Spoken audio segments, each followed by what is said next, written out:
పవిత్ర గ్రంథాలు మరియు పురాణాల ప్రకారం ఈ రోజుకు ఎంతో ప్రాముఖ్యత ఉంది.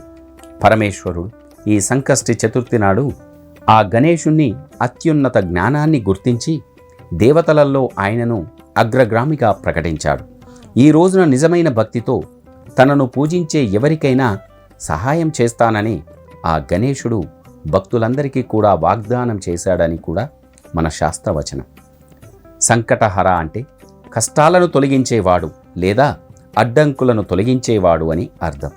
ఈ రోజున ఉపవాసాలు పాటించడం, గణేశుడి మంత్రాలు జపించడం, పూజలు చేయడం వల్ల దీర్ఘకాలిక సమస్యలు, ముఖ్యంగా ఆరోగ్యం, ఆర్థిక విషయాలు మరియు మానసిక అశాంతికి సంబంధించినవి పరిష్కరింపబడతాయి.